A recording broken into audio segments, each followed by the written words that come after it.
sabila yassara. Manusia itu berproses dalam kandungan ibundanya di rahim beberapa masa, kemudian diberikan oleh Allah jalan keluar lahiran yang memudahkan. Ini ayat berbicara tentang prioritas kelahiran normal salah satunya. Makna jauhnya. Jadi maksudnya begini, perempuan itu salah satunya diberikan fitrah oleh Allah. Ada rahim untuk mengandung, diberikan yang kokoh di dalamnya. Prosesnya disebutkan nanti di Quran surah ke-22. Di antara isyaratnya di ayat ke-5 Al-Hajj. Quran surah 22 ayat 5. Ya. Sudah? Ya ayyuhan nasu in kuntum fi raibin minal ba'thi fa inna khalaqnakum min nutfah, dan seterusnya ayat. Ada? Kemudian nanti ada lagi Quran surah 23 ayat 12 sampai 16. Proses dalam kandungan. Bahkan yang mohon maaf, yang berharap ingin dianugerahi keturunan pun ada juga petunjuknya. Dan ada fikihnya. Jadi kalau misalnya menikah, belum ada keturunan, itu dijelaskan hikmahnya oleh Allah. Dipelajari dulu. Pelajari sampai terasa kenikmatan hikmah itu. Setelah itu kemudian ada panduannya untuk memohon. Kalau sudah mencapai titik itu, kemudian kita bermohon, tunaikan sholat, ada ayatnya, ada bacaannya, maka Allah berikan anugerah yang bahkan menurut orang pun ada mengatakan mustahil, tapi tidak mustahil menurut Allah kalau kita ditakdirkan untuk mendapatkan maslahat dari itu. Misalnya Quran surah ketiga Ali Imran di ayat 38 sampai 39. Itu dibacakan dalam kesempatan sholat di mihrab, misalnya saat malam tahajud gitu. Ya. Kemudian nanti doanya bisa di surat Maryam surah 19. Ayat 1 bisa sampai ayat 10-nya. Alhamdulillah. Lalu nanti amalan tambahannya dalam bentuk sedekah itu ada di Quran surah ke-21 Al-Anbiya. Ya. Di ayat 89 sampai 90-nya. Sampai wa aslahna lahu zaujah. Sampai diperbaiki, rahimnya ditetapkan oleh Allah menjadi baik dan bisa mengandung. Ya kan? Nah, yang mau saya katakan begini, di proses kandungan itu, di sini singkat dibahasnya. Engkau itu siapa sih sampai begitu angkuh? Padahal asalnya cuma dari, mohon maaf, sperma yang terpancar bergabung dengan ovum, sesuatu yang rendah, yang kecil, terus jadi sombong. Ya? Tapi di situ Allah berikan rahmat. Allah berikan rahmat. Dari engkau yang terhina kecil, aku rawat. Qaddarah, aku berikan masa yang terawat di dalam rahim. Sampai diminta berpikir lagi. Coba saat engkau dikandung oleh ibundamu di rahimmu, siapa yang memberikan makanannya? Siapa yang mengatur jalan kotorannya keluar? Siapa yang memberikan oksigen masuk ke dalam dirimu? Yang memberikan nafas pada dirimu? Dari mulai kecil dirawat, diberikan yang terbaik, dirawat oleh orang, disampaikan oleh orang, ya, dikandung oleh ibu, dilahirkan, disambut oleh orang-orang yang bahagia ketika lahiran. Detil dalam kandungannya, Quran surah 22 ayat 5. Tahapan-tahapannya Quran surah 23 ayat 12 sampai 16. Kan? Setelah itu tsummas sabila yassarah, dari kandungan itu dimudahkan pun untuk kelahiran. Jadi untuk bimbingan para bidan dan SPOG ini coba diperhatikan detil ayat ini, ada petunjuk kelahiran yang mudah dengan normal. Kalau orang dipandang bisa lahiran dengan normal yang mudah, jangan dipersulit dengan metode lain. Maaf ya kalau kalimat saya ini agak dalam. Jangan ngejar target tertentu dengan mengorbankan orang lain. Taruhannya nyawa. Dosanya besar itu. Catat ini ya. Awas nih, SPOG kalau ditarget sama rumah sakit tertentu atau hal tertentu hanya untuk memenuhi kebutuhan obat, target ini terus melukai orang, itu dosanya luar biasa itu. Haram hartanya itu yang dimakan. Udah tahu ibunya bisa lahiran normal, biayanya murah, baik, darahnya bagus dan sebagainya. Dipaksa untuk sesar misalnya. Ya, ini bukan masalah anti sesar atau anti normal, bukan. Yang dimaksudkan kalau ada kemudahan untuk orang, mudahkan, jangan dipersulit. Termasuk dokter lain juga begitu. Kalau bisa berikan obat yang baik, yang murah, yang berkualitas, yang bagus, jangan bebani. Masuk yang punya rumah sakit tuh. Orang nggak nginep disuruh nginep. Hah? Diatur visitnya. Padahal bisa visit jam segitu, visitnya tengah malam. Saat kuntilanak bertebaran dia datang tuh. Jangan begitu. Gak tahu suruh pulang masih kasih obat lagi. Ini saya agak keras ini. Ada kawan kami sahabat saya. Bapak Ibu, di pesantren satu kamar. Orangnya pinter. Pinter matematika, pinter hitungan, macam-macam. Orangnya baik. Sakit flu. Kasih obat, jadi sakit telinga. Sampai sini aja bisa senyum, tapi setelah itu bisa marah. Konsultasi ke THT, dikasih lagi, kuat lagi, telinga makin sakit. Nyambung ke saraf. Sarafnya error sampai membentur-benturkan kepalanya ke tembok. Sampai nggak sadar, sampai meracau. Begitu berujuk lagi, dirujuknya ke rumah sakit jiwa.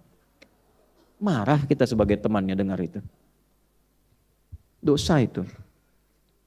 Dosa. Kok bisa gitu begitu? Nah, makanya yang pendidikan koas dan sebagainya, tata dengan baik itu. Nanti kalau terlalu ditekan dengan cara yang tidak baik, melahirkan dokter-dokter yang tertekan juga pada akhirnya. Nah, rumus tekanan di fisika itu banding lurusnya dengan gaya di hukum Pascal itu. F berbanding lurus dengan P. Semakin banyak gaya, semakin banyak tekanan. Gitu. Pola hidup, ini maaf ya saya cerita begini. Karena ini bukan nafas Quran, apalagi mengaku muslim. Nggak bagus. Ditanya kutilal insan, kok kamu bisa jadi begitu? Nah ini gambaran-gambarannya ya, tolong. Kalau bisa dipermudah jangan sulit. Nah ini termasuk dalam konteks ini tafsir saya sebutkan. Ini bukan utak-atik ya. Ini ilmu tafsir. Sanadnya ada. Maka yang pertama tafsirnya tsummas sabila yassara. Bahkan aku mudahkan jalan lahirmu ketika engkau kurawat dalam kandungan ibundamu supaya engkau tumbuh menjadi pribadi yang lebih baik. Kenapa kemudian setelah tumbuh jadi hebat, dapat sesuatu jadi angkuh? Ini tafsir yang tadi. Pendalamannya tsummas sabila yassara. Bahwa Allah berikan jalan yang mudah, Allah saja mudahkan. Kenapa manusianya persulit? Jelas sampai sini? Paham ya? Nah, ini mohon maaf ya, ini karena sayang. Bukan karena yang lain-lain. Ya. Sayang tuh sayang ilmu, kalau sayang hati untuk istri dan anak-anak saya. Yang kedua, tsummas sabila yassara, juga ada tafsir yang kedua, yaitu menunjukkan jalan kebaikan dan keburukan. Itu diantaranya dari Quran surah 76, Al-Insan di ayat ketiga. Quran surah ke-76 Al-Insan. Halaman berapa? 587 ya kalau nggak salah, sebelah kanan bawah. Ayat nomor 3. Hal ata 'alal insani hinum minad dahri lam yakun syai'an madhkura. Manusia-manusia yang sibuk. Al-Insan itu manusia yang merasa sibuk. Ya, kesibukan yang dijalani dari bangun tidur sampai tidur lagi itu insan. Manusia 5 nama ya. Kalau disebutkan akhlaknya, kelembutannya, fitrahnya itu ins. Lawannya jin. Ya ma'syaral jinni wal ma khalaqtul jinna wal. Nah, pasangan ini disebutkan 18 kali di Quran. Jin itu menunjuk pada satu yang tersembunyi, tidak nampak. Semua yang dari jin dan nun itu tersembunyi. Kecuali jun. Ya.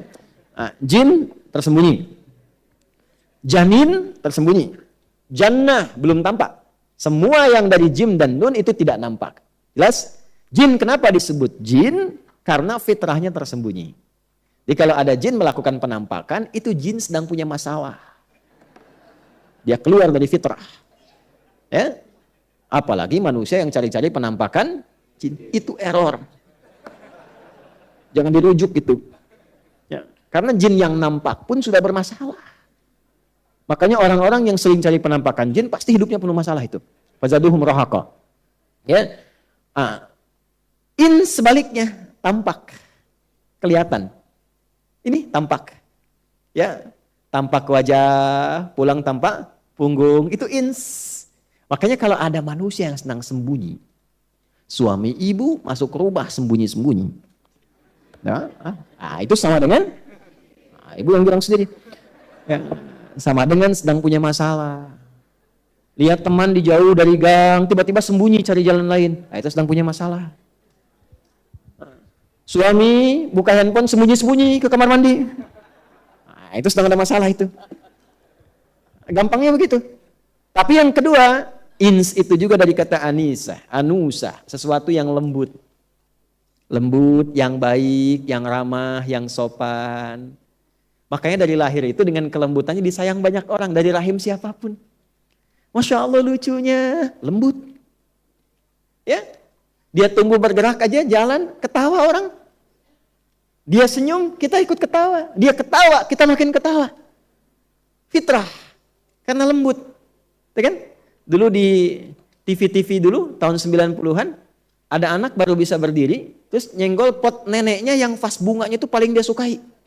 Yang kalau kena sama anaknya, pasti kena marah anaknya. Tapi karena cucunya ini lembut, begitu disenggol, jatuh pecah, neneknya nggak marah. Malah neneknya ketawa dan mengatakan, cucuku sudah bisa berdiri. Masih ingat nggak Bu iklan itu tuh? Oh, maaf ya yang baru lahir sekarang nih. Wah itu zaman-zamannya TPI ada Benteng Takeshi itu soal Doraemon masih di RCTI lah dulu lah jam 7:30 itu. Setelah itu ada Power Ranger. Saya tahu aja itu. Astagfirullah. Nah balik. Sampai di mana tadi kita? Dragon Ball Suzuki Watanabe baru meninggal kemarin yang bikinnya. Ya. Kenapa nyampe ke situ? Antum nih gara-garanya nih. Ya. Jadi lembut, ins. Lawannya jin. Jin itu kasar, tidak harmoni. Makanya bisa dipastikan tidak ada orang kemasukan jin jadi lembut. Permisi Ustadz, mau ikut ngaji, sedang kemasukan jin itu mustahil. Nah, maksudnya begini, kita itu tercipta lembut. Kenapa setelah tumbuh berkembang menjadi kasar? Antum tuh makhluk halus. Yang kasar itu jin. Makhluk halus. Kenapa mesti kasar? Kenapa kata-katanya harus demikian? Lembut kita, malu. Makanya kalau baca Quran tuh, baca itu malu, nangis kadang-kadang. Ya, loh kok saya ini kok makhluk lembut, kok barusan bicaranya nggak bagus gitu, nggak enak. Malu sama Allah tuh, ya. Nangis saja kita ya Allah. Mudah-mudahan nggak berlebihan gitu. Ya. Nah, insan itu terkait dengan aktivitas yang sibuk. Ya, seringkali disindir, ditanya, kok sibuk tapi nggak punya manfaat. Manfaat itu disebut soleh namanya, amalnya soleh. Rugi orang hidup begitu. Wal 'asr, innal insana lafi khusr. Sungguh banyak orang sibuk tapi rugi. Illal ladzina amanu, kecuali orang yang menyibukkan dirinya dengan imannya, maka iman mengajak dia wa amilus, mengerjakan pekerjaan yang banyak manfaat. Jadi bekerjanya bermanfaat. Ya, bukan hanya ibadahnya. Interaksinya bermanfaat, di keluarganya bermanfaat. Terasa keayahannya bagi anaknya. Terasa menjadi suami bagi istrinya, terasa jadi istri untuk suaminya, manfaatnya ada. Terasa jadi anak untuk ibunya, demikian seterusnya.